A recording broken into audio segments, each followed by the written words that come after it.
Welcome to PK math world. Good morning students. আজ আমরা অষ্টম শ্রেণীর মূলত সংখ্যার ধারণা চ্যাপ্টারের কোষে দেখি 3-এর বাকি অঙ্কগুলো অর্থাৎ শেষ পার্টটা আমরা এখানে করব। যে চারটে অঙ্ক আমাদের বাকি ছিল সেটা আমরা এখানে করে দেখি। সাথে থেকে অঙ্কগুলো বলছে, দেখো, সংখ্যা রেখায় মূলত সংখ্যাগুলি বসাই। আচ্ছা, সংখ্যা রেখাটা কি আগে বলো তো? তোমরা ক্লাস 7-এও দেখেছো, এই যে একটা এরকম লাইন টানা হতো, লাইন টানার পরে এদিকে অ্যারো দেওয়া হতো, এদিকে অ্যারো দেওয়া হতো, এই 0 1 2 3 এইভাবে যে চলছে, এবারে -1 -2 -3 এইভাবে চলছে। এই জিনিসটাই হচ্ছে কারে সংখ্যা রেখা। ঠিক আছে, এই পুরো লাইনটাই হচ্ছে কারে একটা সংখ্যা রেখা। এবার বলছে এই সংখ্যা রেখায় আমরা কিছু, ওরা মূলত সংখ্যা বলেছে, সেইগুলোকে আমরা কোথায় অবস্থান করছে সেইগুলো আমরা খুঁজে দেখব। তাহলে একটা বড় দেখে সংখ্যা রেখা টানি। প্রথমে দেখো, এটা বড় দেখে সংখ্যা রেখা করছি, এখানে 0 দিলাম। এবার দেখো এখানে কি বলছে, প্রথমে বলেছে 1-এর 4, এটা মূলত সংখ্যা, এইটাকে বলেছে তোমাকে সংখ্যা রেখায় বসাতে হবে। ঠিক আছে, এটাকে কোথায় বসাতে হবে তোমাকে? সংখ্যা রেখায়। 1-এর 4 এবার কীভাবে দেখবে, দেখো একদম ইজি প্রসেস, ভালোভাবে শুনবে, বুঝে নেবে, নিলে তোমরা প্রত্যেকটা অঙ্ক নিজে নিজে করতে পারবে। 1-এর 4টা বলো তো কোথায় আসবে? মানে তুমি যদি ভাগ করে দেখো, দেখবে 0 পয়েন্ট সামথিং, তার মানে 0 আর 1-এর মধ্যে না। তাহলে 0 আর ধরো এই 0, আমরা এখানে এই 1 দিলাম, তারপরে এই 2 দিলাম, এখানে 3 আছে, এইভাবে চলছে। এই 0 আর 1-এর মধ্যে 1-এর 4, 1/4, 1টাকে 4 ভাগে ভাগ করো, তাহলে 0-র পরে কত হবে? 1/4, তারপরে কত হবে? 2/4, তারপরে কত হবে? 3/4। এই একটা সমান আমরা কী লিখতে পারি? দেখো 4/4। 4/4 সমান আমরা 1 লিখতে পারি না? 4/4 সমান লিখতে পারি 1, 4 কেটে গেল, তাহলে মিলে গেল। তাহলে 0 আর 1, যে এর মধ্যে আমরা 1টাকে করব 4 ভাগে ভাগ করলাম। এবার দেখো তোমাকে বলেছে 1-এর 4, এইখানটা এই এরকম নিয়ে এরকম 1-এর 4 করে দেবে, অঙ্ক হয়ে গেল। 1-এর 4-এর অবস্থানটা সংখ্যা রেখায়। তারপরটা কী বলেছে দেখো, -3-এর 4, সেম প্রসেস। তোমাকে কি বলেছে? -3-এর 4। তাহলে -3-এর 4টাও দেখো কি বলছে, 0 আর -1-এর মধ্যে, কারণ -3/4 মানে তোমার দেখো -0 পয়েন্ট সামথিং হবে, তাহলে সেটাও -1-এর মধ্যে থাকবে, 0 থেকে -1-এর মধ্যে। এটাকেও দেখো -3-এর 4 বলেছে, তাহলে এই -0 থেকে 1-এর মধ্যে এটাকে 4 ভাগে ভাগ করো, 1 ভাগ, 2 ভাগ, 3 ভাগ, 4 ভাগ। এটা মানে কত হবে? 0-র এপারে যাচ্ছে, তাহলে মাইনাস হবে কত বলো? -1/4। এটা কত হবে? -2/4। এটা কত হবে? -3/4। আর একটাকে কী লিখতে পারি আমরা? এটা সমান লিখতে পারি -4/4। ঠিক আছে, -4/4 এটাকে লিখতে পারি আমরা একটাকে, আমার দরকার নেই, আমার দরকার -3/4। এরকম -3/4 পেয়ে গেছি। তাহলে এইখানটা এরকম অ্যারো দিয়ে একটু মোটা করে গোল করবে, বিন্দু আকারে করে লিখবে -3/4। হলো সংখ্যা রেখায় বসানো। এই হচ্ছে ব্যাপার। বাকি কটা তোমরা করবে। আচ্ছা, আরেকটা করে দিই, 6/5টাকে করে দিই। 6/5টাকে কোথায় সংখ্যা রেখায় বসবে? ঠিক আছে, এটা সংখ্যা রেখা টানো। এই পার্টটা লাগবে, 0 পজিটিভটা বেশি লাগবে, এটা এখানে আমরা তাহলে পজিটিভটা একটু বড় করে নিই। এই পারে -1 -2 ডট ডট করে দিয়ে এরকম অ্যারো করে দেবে। আর এখানে দেখো 0-র পরে এখানে আগে দেখো 6/5, তুমি যদি 6/5টাকে ভাগ করো দেখবে 1 পয়েন্ট সামথিং, এখানে করলে পয়েন্ট করলে 0 আসবে, 1.2, তাহলে 1.2 আসছে। ঠিক আছে, 1.2 মানে 1 পয়েন্ট সামথিং, মানে কি 1-এর থেকে বড় আর 2-এর থেকে ছোট। তাহলে 0 এখানে 1টা দাও, আর 1 আর 2-এর মধ্যে একটু বড় গ্যাপ করো, কারণ আমরা সেটাকে দেখাবো কোথায় আছে। তারপরে 3 দাও, 4 দাও, এভাবে চলছে। ঠিক আছে, এবার দেখো তার মানে কি 6/5, 1 থেকে বড়, 1 আর 2-এর মধ্যে অবস্থান করবে। একটাকে আমরা কী লিখতে পারি? একটাকে লিখতে পারি 5/5 লিখতে পারি। তারপরে দেখো 6/5 লিখব, মানে 5 ভাগ করব, 6/5, 5-এর পরে 6, তারপরে 7/5, তারপরে 8/5, তারপরে 9/5, আর 2টাকে লিখতে পারি দেখো 10/5 সমান 2 হয়। হলো, এবার তোমার করেছে 6/5, তুমি এইখানে মোটা করো বা অ্যারো দাও, এরকম যা কিছু করতে পারো, দিয়ে এরকম অ্যারো দিয়ে লিখতে পারো 6/5। এইভাবে তোমাকে করে দিতে হবে, তবে তুমি ফুল নাম্বারটা পাবে। একটু লিখে দিতে পারো যে 6 এর 5 যেহেতু 1 আর 2 এর মধ্যে অবস্থান করছে, অতএব 1 থেকে 2 ঘরের মধ্যে যে ঘরটা 1 আর 2কে আমরা মানে এর মধ্যে ঘরকে আমরা 5 ভাগে ভাগ করলাম, মানে 1 আর 2 এর মধ্যে দূরত্বকে 1 আর 2 এর মধ্যে দূরত্বকে আমরা 5 ভাগে ভাগ করলাম, করার পরে 6/5টাকে দেখিয়ে দিলে। ঠিক আছে, ব্যাস। বাকি যেটা বাকি দুটো আছে -2/3 আর -8/3, তোমরা নিজেরাই চেষ্টা করো, আর না যদি পারো তাহলে বলো, আমি আবার করিয়ে দেবো। এবার দেখো 8-এর অঙ্কটা। ঠিক আছে, আর এটা যদি বুঝতে না পারো বলো, কমেন্টে বলো, তাহলে আমি আবার দেখব কতটা বোঝানো যায়। আশা করি বুঝতে পারবে।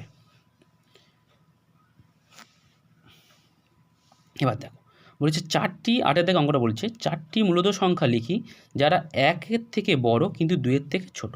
তার মানে বলতে চাইছে 1 আর 2-এর মাঝখানে তোমাকে 4টে মূলদ সংখ্যা খুঁজতে হবে। এটা না খুব একটা ইজি প্রসেস আছে, জিনিসটা শিখে নাও। ধরো এখানে 1 আছে, এখানে 2 আছে, আমাকে 4টে খুঁজতে বলেছে না। সিম্পল প্রসেস দেখো, 1 আর 2 আছে না, এই ধারে যে দুটো তাকে যোগ করো। 1 আর 2 যোগ করলে কত হবে? 3 হবে। তাকে 2 দিয়ে ভাগ করে দাও, প্রত্যেকটাকে 2 দিয়ে ভাগ করবে, মানে 1 আর 2 যোগ করলে 3 পেলে, তাকে 2 দিয়ে ভাগ করো। তাহলে 3-এর 2, 3-এর 2টা কোথায় থাকবে? এখানে থাকবে। ব্যাস, একটা পেয়ে গেলে। আবার কি করবে? এই 1 আর 3-এর 2 যোগ করো, 1 + 3-এর 2 করো, যোগ করলে কত পাচ্ছ দেখো? 2 লসাগু হবে, 2 × 2 + 3 মানে পাবে কত? 5/2। তাকে আবার 2 দিয়ে ভাগ করো, 5/2 ভাজিতক 2 করলে কত হয়? 5/4 হবে। তাহলে এখানে পেলে 5/4 হলো। তুমি আবার এই দুটো যোগ করতে পারো, করে 2 দিয়ে ভাগ করবে, আবার অথবা এই দুটো যোগ করে 2 দিয়ে ভাগ করবে। আমি যে কোনো দুটো সংখ্যাকে যে পাচ্ছ সেই দুটোকে পর যোগ করবে, করে 2 দিয়ে ভাগ করবে। এরমভাবে তোমার 4টে, কারণ যদি 8টা বলে তুমি 8টাও পেয়ে যাবে, কোন 10টা বললে 10টা পাবে, মানে যত বলো ততগুলো পাবে। তাহলে আমাদের 4টে বার করতে বলেছে, দুটো পেয়ে গেছি। এবার আমরা কী করবো? এই লাস্টের দুটো যোগ করি, 3-এর 2 + 2 করো, একদম ইজি প্রসেস এটা। 2 লসাগু হবে, 2 লসাগু হলে 3, আর এখানে 3 × 2 = 6, 6 আর 3 যোগ করলে কত হয়? 9, 9/2, তাকে 2 ভাগ করলে কত হয়? 9/4। তাহলে এটা হয়ে যাবে 9/4। 3টে পেলাম। আর একটা বলেছে এই 5-এর 4 আর 3-এর 2 যোগ করো, এগুলো রাফে করে নেবে, নিয়ে দেখাতে পারো। 5-এর 4 + 3-এর 2 লসাগু কত হবে? 4 আর 2 লসাগু 4 হয়, 4 মিলে গেলে মানে 5, আর এখানে 2 হবে, 3 × 2 = 6। তাহলে কত হচ্ছে? 5 আর 6 যোগ করলে 11, 11/4, তাকে 2 দিয়ে ভাগ করলে 11/8 হবে। তাহলে এখানে পাচ্ছ 11/8 হলো। তাহলে 4টে কি? অতএব 1 ও 2-এর মধ্যে 4টি মূলদ সংখ্যা হলো কি কি? 5/4, 11/8, 3/2, 9/4। ব্যাস। আরও যদি 4টে 6টা বলতো, তুমি পরপর যোগ করে 2 দিয়ে ভাগ করে দিলে অসংখ্য পেয়ে যাবে। ঠিক আছে, ব্যাস। আর দুটো অঙ্ক বাকি। দেখো 9-এর দাগের অঙ্ক।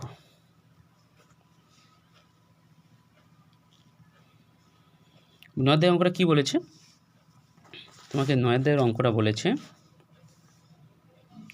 -3-এর 5 ও 1-এর 2-এর মধ্যে 10টি মূলদ সংখ্যা খুঁজি।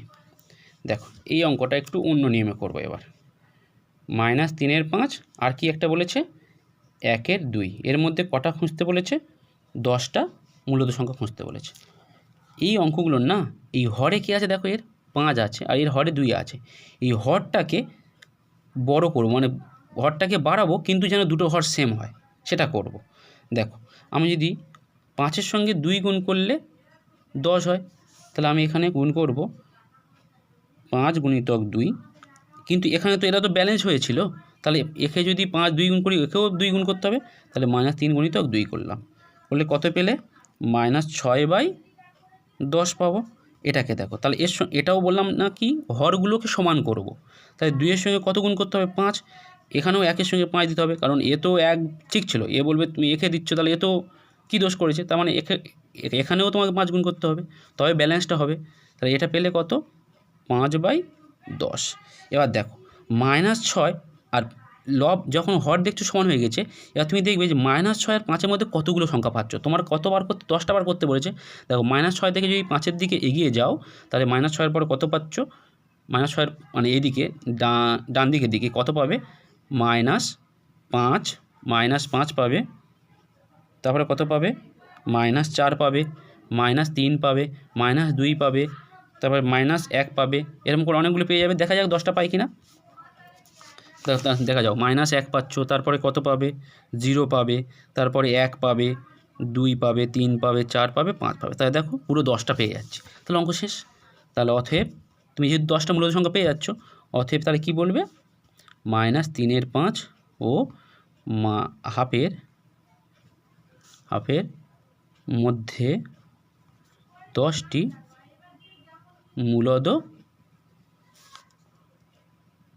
সংখ্যা হলো কী কী। দেখো সিম্পল, তাহলে কি করলাম, হরগুলো সেম হয়ে গেছে, তাহলে হরটা কিন্তু 10ই থাকবে।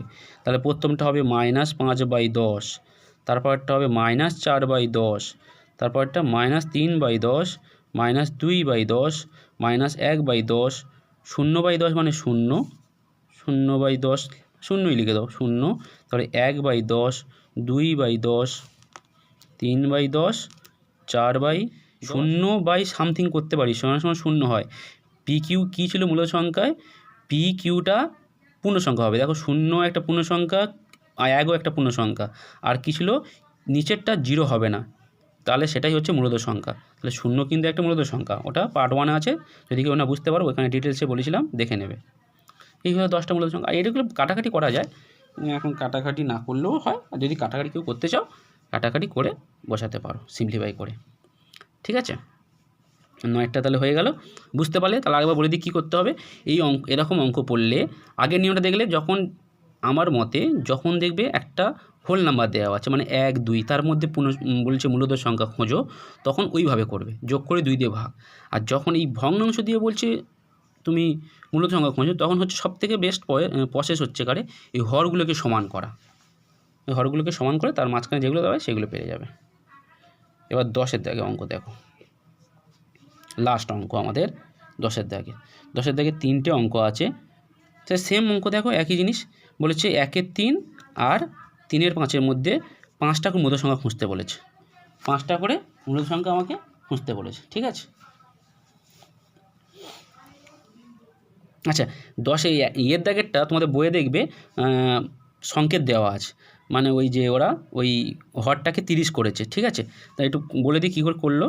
3-এর সঙ্গে একবার 10 গুণ করো, 1-এর সঙ্গে 10 গুণ করলে হয়ে যাবে 10/30, একবার পেয়ে যাচ্ছ।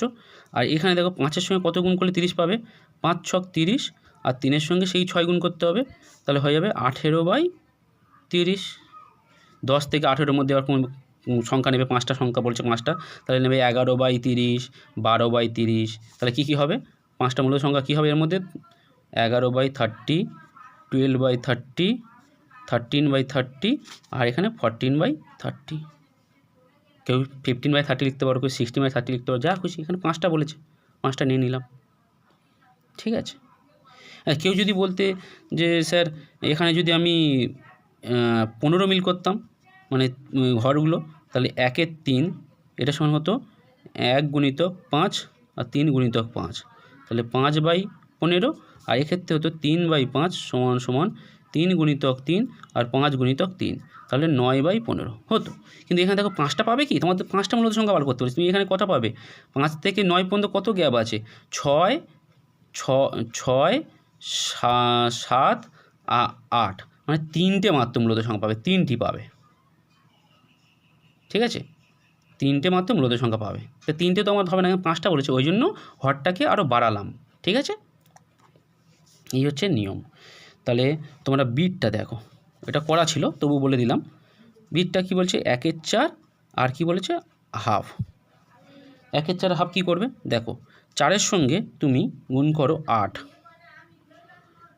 আর এখানে 2-এর সঙ্গে গুণ করো, 4 × 8 কত হয় 32, আর এটাও তাহলে কত 32 কত হবে, তাহলে 16-এর সঙ্গে 2-এর সঙ্গে 16 গুণ করো, তাহলে 1-এর সঙ্গে 16 গুণ করতে হবে, এখানে 1-এর সঙ্গে 8 গুণ করতে হবে, তাহলে এখানে হবে 8, 4 × 8 32, এটা হবে 16, আর 16 × 2 = 32। ঠিক আছে। এবার 8 থেকে 16-এর মধ্যে তুমি 5টা ইজিভাবে পেয়ে যাবে। কী হবে বলো তো? মূলদ সংখ্যা 5টি মূলদ সংখ্যা কী হবে? 5টি মূলদ সংখ্যা হবে 9/32, 10/32, 11/32, আর এটা 12/32, আরেকটা কী নেবে? 13/32 নাও।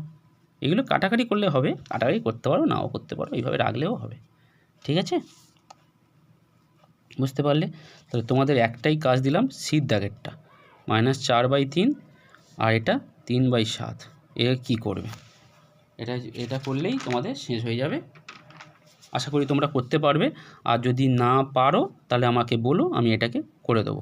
দেখবে, দেখো তোমরা প্রথমে হরগুলোকে সমান করার চেষ্টা করবে, ছোটো ছোটোভাবে হবে, এবার তারপর দেখবে যে 5টা পাচ্ছি কি না। 5টা যদি না পাও, 2-3টে যদি পেয়ে যাও, তাহলে তোমাকে এটা বাড়াতে হবে, তাহলে আবার বাড়াবে। আচ্ছা, যেমন এটা দেখো, এটা তাহলে সব যখন করেছি এটা করেই দেওয়া যাক। হ্যাঁ, 3-এর সঙ্গে দেখো, আমি যদি 3-এর সঙ্গে 7 গুণ করি, 3 × 7 = 21 পাবো, আর 7-এর সঙ্গে 3 গুণ করলে 21 পাবো। 3-এর সঙ্গে 7 গুণ করা মানে এইখানেও তোমাকে 7 গুণ করতে হবে, তাহলে মাইনাস কত হচ্ছে? 4 × 7 = 28/21, আর এটা কত হবে? 3-এর সঙ্গে আবার তাহলে 3 গুণ করতে হবে, 9/21। কত পেয়ে যাবে? এই তো -28 থেকে 9/21, প্রচুর নাম্বার। 3 × 7 = 21, 7 × 3 = 21, 3 × 3 = 9, আর 3 7 দিয়ে 4 × 7 = 28, -28 থেকে 9-এর মধ্যে কী প্রচুর 5টা তো হয়। দেখো তুমি কী লিখবে? মাইনাস ব্যাকে আসবে এইখান থেকে, -27/21 একটা, -26/21 একটা, -25/21 একটা, -24/21। 5টাই নেগেটিভ আছে। কেউ যদি, তুমি হয়তো 2টো নেগেটিভ নাও, আর কেউ লেখো 8/21 লেখো একটা, কেউ একটা 7/21 লেখো, আর কেউ 3/2/21 লেখো। যা খুশি নিতে পারো, এই 3টে, এই 2টো নিতে পারো, বা কেউ 5টা মাইনাসও নিতে পারো, কেউ 5টা পজিটিভও নিতে পারো। 1/21, 2/21, 3/21, 4/21, যা খুশি। ঠিক আছে, হয়ে গেল। তাহলে আমরা মূলদ সংখ্যার ধারণা চ্যাপ্টারটা বুঝলাম, মূলদ সংখ্যা কী, এবং প্রতিটা অঙ্ক আমরা নিজে করি সমেত, প্রতিটা অঙ্ক আমরা কষে দেখলাম কীভাবে অঙ্কগুলো হয়। এইভাবে আমরা চ্যাপ্টারটা শেষ করলাম। এরপরে আমরা একটা নতুন চ্যাপ্টার ধরবো, 8ম শ্রেণীর। তোমাদের যদি, ঠিক আছে, তাহলে তোমাদের যদি এই অঙ্কগুলো যে কষে দেখি 3-এর কোনো অঙ্ক যদি অসুবিধা হয়, তাহলে তোমরা কমেন্ট সেকশানে জানিও কোনো কি অসুবিধা হচ্ছে কি না। আর যদি বুঝতে পারো, যদি ভালো লাগে, তাহলে এই ভিডিওটা সবার সঙ্গে, বন্ধুদের সঙ্গে শেয়ার করো, লাইক করো এবং সাবস্ক্রাইব করো। ঠিক আছে, থ্যাংক ইউ।